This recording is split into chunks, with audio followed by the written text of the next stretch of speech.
देव ऋषि नारद जी ने भक्ति मैया से कहा कि मैया, कृष्ण कोई छोड़कर चले थोड़ी गए। क्या जगन्नाथ भगवान श्री कृष्ण ने कौरव की तुझ सभा में द्रौपदी की लाज नहीं रखी? क्या अपने भक्त प्रहलाद के लिए श्री कृष्ण खम से नहीं आए? अरे वो गजेंद्र प्रेम पूर्वक गोविंद के चरणों में कमल का फूल अर्पित किया, जगन्नाथ प्रभु कृष्ण तो उसकी रक्षा के लिए भी आ गए।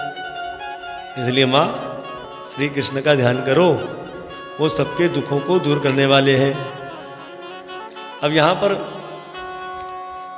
देव ऋषि नारद जी ने जब भक्ति को इस प्रकार से समझाया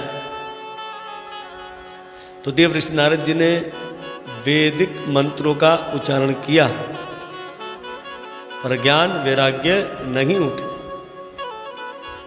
गीता के पाठ को बार बार कहा और गीता सुनने से चेतना आई, पर बूढ़े कमजोर होने की वजह से पुनः मूर्छित हो गए। आकाशवाणी हुई कि नारद, बिना सत्कर्म के नहीं जागेंगे, इसलिए सत्कर्म करने के लिए किसी साधु पुरुष की खोज करो। अब तो देव ऋषि नारद जी परेशान।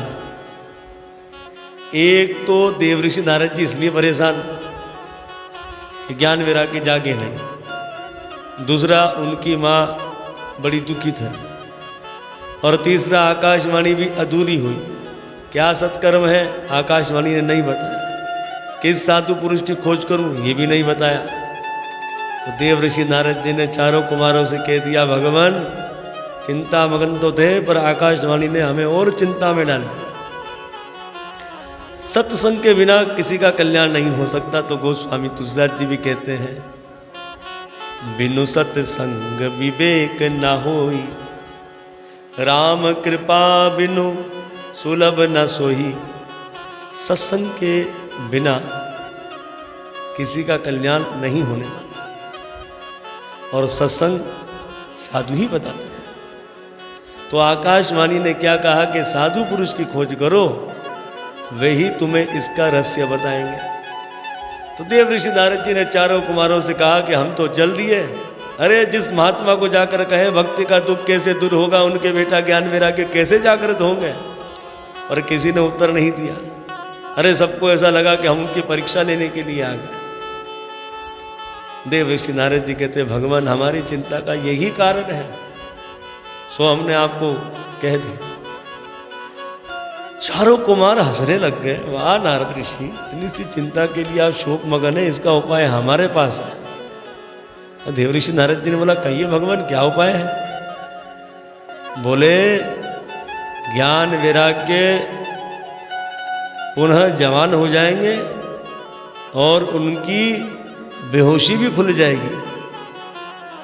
वो साधन है श्रीमद् भागवत कथा के सप्ताह ज्ञान यज्ञ से।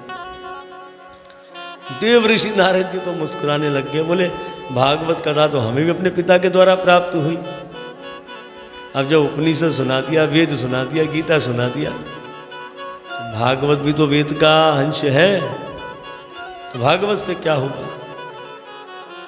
चारों कुमारों ने कहा, देव ऋषि नारद जी बात सुनिए, भागवत वेद का फल है, पत्ता या शाक नहीं है। अब जैसे कि मिसाल है भक्तों, आम बड़ा मीठा होता है, आम के पेड़ का पत्ता और लकड़ी भी मीठी होती है, इसलिए हम यज्ञ के लिए आम की लकड़ी का इस्तेमाल करते हैं, क्योंकि उसका धुआं कड़वा नहीं होता। अब कोई कहे साहब सर्दी में आम खाना है, अरे सर्दी में तो आम मिलने वाला नहीं। तो कोई कहते हाँ वो कथा में सुना था। क्या? बोले वो आम भी मीठा होता है, उसका पत्ता भी मीठा होता है, उसकी लकड़ी भी मीठी होती है, तो क्यों ना लकड़ी और पत्ते को चबा ले तो मिठास मिल जाएगी। एक ने कहा, बात सुन, मिठास मिलेगी आम वाली थोड़ी मिलेगी। जो स्वाद आम में है वो पत्ते में और लकड़ी में थोड़ी है।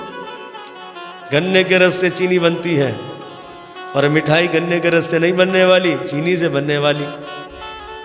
दूध से घी बनता है, पर पूर्णिया घी में सिकेगी, दूध में नहीं।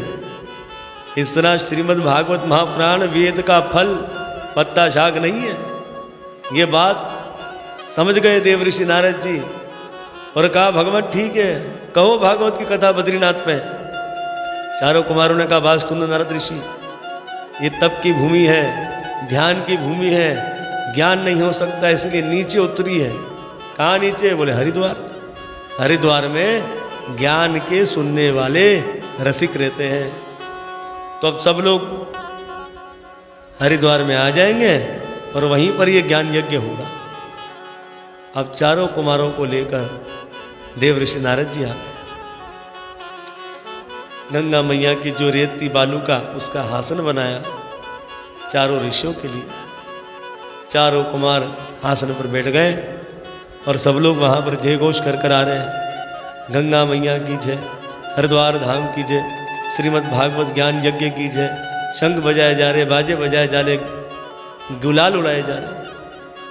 और जो लोग नहीं आए उन्हें भृगु ऋषि मना के लेकर आ गए।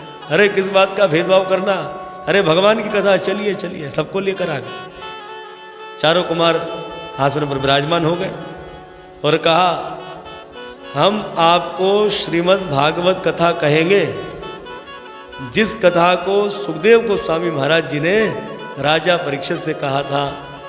इस कथा को सदैव सुनना चाहिए, क्योंकि कथा सुनोगे वो चित्त चोर आपके चित्त में आकर बैठ जाएगा। अब जब भगवान आपके चित्त में आकर बैठ जाएंगे, इसलिए चित्त कहीं जाने वाला नहीं, इसलिए सदैव इस कथा को क्या करना चाहिए? सुनना चाहिए। अब जैसे कि एक मिसाल है, आपने 20 जीबी का मेमोरी कार्ड लिया और उसे पूरा कर दिया। अब आप उस 20 जीबी के मेमोरी कार्ड में और भी कुछ डालना चाह रहे हो तो वो मेमोरी कार्ड एरर देगा कि नहीं मैं फुल हूँ। इसी तरीके से सदैव जब भगवान की कथा को सुनोगे और सुनने से वे कथाएं जब आपकी बुद्धि रूपी इस मेमोरी में आ जाएगी, तो संसार की उल्टी सीधी बातें जब कोई अंदर डालना चाहेगा तो बोलेगा भाई मेमोरी फुल एरर आ रहा है, नहीं अंदर आने वाली। इसलिए सदैव भगवान की कथा को सुनना चाहिए। सुनने से वो चित्त चोर हमारे चित्त में आकर बैठ जाते हैं। और जब चित्त चोर आपके चित्त में आकर बैठ जावे तो किसी की क्या मजा जो चित्त में घुस सके। इसलिए तो सुखदेव गोस्वामी जी श्रीमद् भागवत महापुराण के दूसरे स्कंद में कहते हैं कि चित्त के देवता तो भगवान वासुदेव हैं। और जब भगवान वासुदेव ही चित्त में आकर बैठ जाएंगे तो दूसरे की क्या मजाल जो अंदर आ सके। इस तरह से सदैव इस कथा को सुनना चाहिए। इतने में वहां पंडाल में कीर्तन की आवाज आ गई, श्री कृष्ण गोविंद हरे मुरारी, हे नाते नारायण वासुदेव। तो सबने देखा कि भक्ति मैया झूम झूम कर ताता थैया कर कर अपने पुत्रों के संग नाच रही है। शोक मगन थी भक्ति, शोक दूर हो गया। ज्ञान विराग्य बूढ़े थे, बेहोश थे, बेहोशी भी छूट गई और बूढ़ापन भी खत्म हो गया। खूब कीर्तन में नाच रहे। सारे ऋषि मुनि गदगद हो गए और चारों कुमारों से पूछ लिया ये कहाँ से आई। उस समय चारों कुमारों ने कहा ये यहाँ से आई, यानी कि भागवत से आई। भक्ति हमारे भीतर है, भक्ति को कोई बाहर से लेकर नहीं आता, हमारे भीतर है भक्ति। पर तुरंत थोड़ी भक्ति निकलने वाली, मंथन करना चाहिए। दूध का मंथन करते हैं तो घी निकलता है, मक्खन निकलता है, छाछ निकलती है। इसी तरह आप भी अपना मंथन करें, वहाँ से भक्ति बाहर आ जाएगी। 1 फीट पानी जमीन से नहीं आने वाला खोदने से। इसीलिए 25, 30, 40, 50, 60, 70 अब तो 200-300 पर कहानियाँ चली गई है, तब जाकर पानी प्रकट हो जाता है। इस तरह आप भी श्रीमद् भागवत ज्ञान यज्ञ में जाते हो, बस मुंह दिखाई के लिए नहीं, 1 दिन की हाजिरी लगा दी, ऐसा नहीं। नित्य जाओ। 7 दिन का ज्ञान यज्ञ 7 दिन तक सुनो, 9 दिन का ज्ञान यज्ञ 9 दिन सुनो। नित्य जाओ, पूरा समय दो, तब जाकर वो भक्ति अंदर से बाहर प्रकट हो जाएगी। भैया पहले प्रकृति को देना पड़ता है, जब आप प्रकृति को दोगे तो प्रकृति आपको देगी, ये नियम हैगा। इसी तरह से हमें शिक्षा लेनी चाहिए। वो क्या शिक्षा लेनी चाहिए? जैसे आपने एक पानी की मोटर लगा रखी हैगी और होता ये है कि उसका जब पानी उतर जाता हैगा तो आप उसके अंदर क्या करते हैं, 1.5 लीटर आदि उसमें पानी डालते हैं। तो पहले आप पानी डालोगे, उसके बाद वो हजारों लीटर आपको पानी देगी। इस तरह से ये जो हमारा पंप है इसकी भी हमें सर्विस करनी है। कैसे? नाम संकीर्तन करें, कथाओं को श्रवण करें, और जब आप त्याग करोगे उसके बाद प्रगति आप पर मेहरबान हो जाएगी। और आपको क्या देगी प्रगति देवी? भगवान के चरणों की भक्ति। इसके विषय में ब्रह्म वैवर्त पुराण के प्रगति कांड के अंदर दुर्गा देवी ने स्वयं कहा है। दुर्गा देवी कहती है जिस पर मेहरबान हो जाती हूँ उसे परमात्मा श्री कृष्ण की निर्मल भक्ति देती हूँ, निष्काम भक्ति देती हूँ, और जिसको ठगना चाहती हूँ उसे सपने के समान धन दौलत नाम आदि ये देती हूँ। अब फैसला आपको करना है, आपको परमात्मा श्री कृष्ण की भक्ति चाहिए या धन दौलत चाहिए, यह आपके ऊपर है। इस तरह से यहाँ पर चारों ऋषियों ने कहा, क्या कहा? कि ये साक्षात भक्ति देवी है और ये भागवत से प्रकट हुई है। इस तरह से हमारे भीतर भक्ति है, वे भी प्रकट होगी। आप मन लगाकर भगवान की कथा को सुने। कथा को सुने बिना आप भगवान के नाम का जप ठीक नहीं कर सकते हैं। क्यों? जब तक आप भगवान की कथा को सुनकर उनकी महानता को नहीं जानोगे, इसलिए आपके अंदर नाम का जो भाव है वो नहीं जागृत होने वाला। एक मिसाल है, आप किसी बड़े इंसान को नहीं जानते और वो पंडाल में आकर बैठ जावे तो आप तो यही समझोगे अरे साहब होगा, कोई सुन लिया होगा किसी से कथा के बारे में आकर बैठ गया। आप उसको महानता नहीं दोगे क्योंकि आप जानते ही नहीं हो ये बड़ा आदमी है कौन। और यही हमें पता लग जावे आज तो कथा के अंदर मिनिस्टर साहब आने वाले हैंगे, अरे चलो रूहानी तौर पर नहीं दुनियावी तौर पर तो उसका ओहदा बड़ा है, फिर हम उसका ठाठ से स्वागत करेंगे, अरे साहब आइए मिनिस्टर साहब जो हो आपकी, उसे आसन देंगे, दो चार उसके विषय में कहेंगे और फिर कथा को कहेंगे। तो कहने का अर्थ ये है कि सब महानता उसकी कब कहेंगे? जब हम उसकी महानता के विषय में जानेंगे। इसलिए जगन्नाथ प्रभु की क्या महानता है, वो कौन है, कैसे उसका नाम का जप करें, तो पहले उनके विषय में सुनो, अच्छी तरह सुन लोगे तब जाकर जो है आपको उनके नाम में भाव जागृत होगा। अरे वो तो सर्वशक्तिमान हैंगे। अब जैसे कुछ लोग भगवान श्री रामचंद्र जी के विषय में कहते हुए कहते बेचारे राम की पत्नी को रावण लेकर चला गया, अरे बेचारे राम ने कितना कष्ट भोगा। अरे बेचारे हो गए तुम, वो जगन्नाथ प्रभु राम थोड़ी बेचारा है, अरे वो तो शक्तिमान है। इसलिए तो श्री सुखदेव गोस्वामी जी कहते हैं परीक्षित रावण बड़ा शक्तिशाली था। अब देखो राम जी की तारीफ कैसे कर रहे हैं सुखदेव गोस्वामी जी रावण के द्वारा। एक दिन तो इंद्र ने कहा कि आज तो मैं इस ऐरावत हाथी के ये जो तीखे तीखे जो नहीं है हाथी के जो दांत हैंगे, बोले यही ठोक दूंगा इसको, ऐरावत हाथी के, मर जाएगा ये रावण। अरे वो हजारों हाथियों का बर रखने वाला ऐरावत हाथी रावण की छाती पर जैसे ही अपने दांत मारे, अरे साहब उसके दांत तो पाउडर बन गए।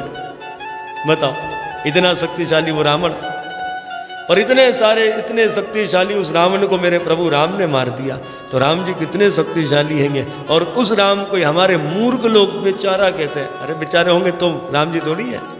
शिक्षा ले राम जी की शिक्षा ले, 7 समुद्र पार भी अपनी पत्नी को लेकर आ गए, ये राम जी है। अपनी जो शरणागति में उनको शरणागति उनको राज्य दे दिया। राम जी की शरणागति में आ गए विभीषण जी महाराज, तुरंत राम जी ने राज तिलक कर दिया, जा तू लंका का राजा। सुग्रीव आदि ने कहा प्रभु अभी तो लंका पर विजय भी नहीं पाई है, हाँ, और आपने इसे लंका का राजा बना दिया। अब जब रावण आपकी शरणागति में आएगा तब प्रभु आप क्या करोगे? राम जी ने कहा बात सुनो सुग्रीव, मेरा भाई मेरा भक्त भरत अयोध्या का राजा है, रावण मेरी शरणागति में आ गया तो मैं उसे अयोध्या का राजा बना दूंगा। ये राम जी का भाव। फिर जब प्रभु ने उसे मारा तो कैसा मारा? फिर कुटुंब सहित भगवान ने मार दिया। तो बेचारे नहीं है, सर्वशक्तिमते सर्वशक्तिमान है राम जी, परमात्मा है। इस तरह से भगवान जगन्नाथ प्रभु को हम बारंबार कोटि कोटि नमस्कार करते हैं। अब यहाँ पर जो है भक्ति देवी ने कहा चारों कुमारों से हे प्रभु, जितने कथा श्रोता यहाँ पर विराजमान है, आपने सबको आसन दे रखा, मैं कहाँ जाकर बैठूं। उस समय चारों कुमार मुस्कुराने लगे।